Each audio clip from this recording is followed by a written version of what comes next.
do Christians in the West or Christians generally, especially in the UK, do they have to wake up to what's going on with the Islamic issue? Yes, I mean, obviously you'd expect me to say that, but let me give you some reasons.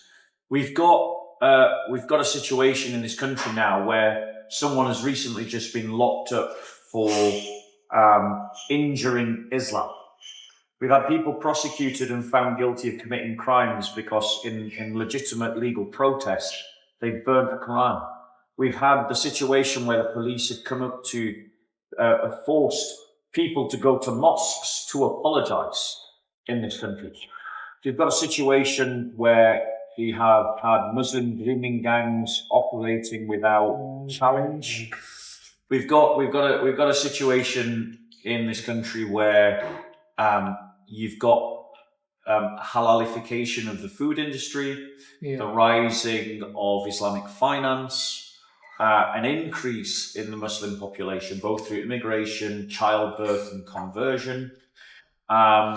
We've got increased amounts of discrimination and outright persecution of Christians who have left Islam and of Christian communities. A church that I attended had its window smashed in by a Muslim who in court said, "I hate Christians and I would do it again." So we've got a real problem, a real rise in Islamification and a real rise in Islamists in the UK. And a lot of Christians live in very comfortable middle-class bubbles. And a lot of Christians are encouraged by their leaders only to think about their parish, their little small community, and never to think about the bigger pictures and never to think about the bigger issues. And so the problem with that is that small-minded thinking and that comfortable bubble has meant that the Islamists are gaining more and more influence over our society. We have a network, a Muslim network working within the Home Office. We've got openly pro-Islamist MPs in the Parliament. And the church, if the church doesn't wake up to the bigger picture and snap out of its kind of, well, it's just me and my little bubble mentality and my little community mentality, a lot of Christians are going to find that by the time that they realize that there's a problem, it's already checkmate. And so Christians do need to recognize that there are bigger issues than their little church program. There are bigger issues than what the church magazine says.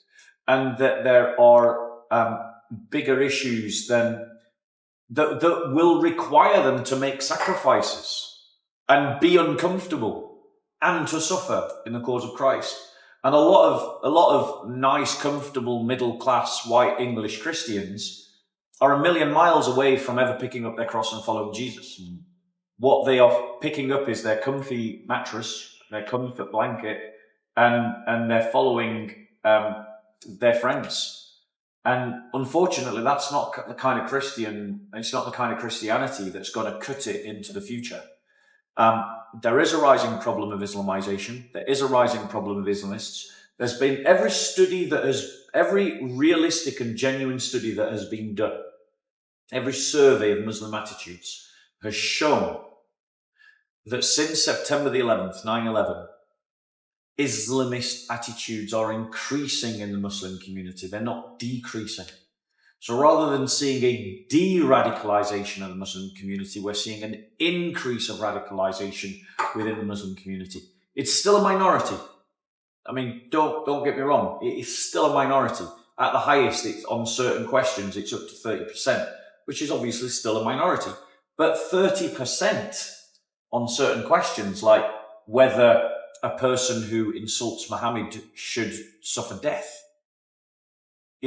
These are really important markers, and our liberal elites just don't have a clue on how to fix the problem. because their liberal secular ideology doesn't give them a horizon that they can look to solving that problem.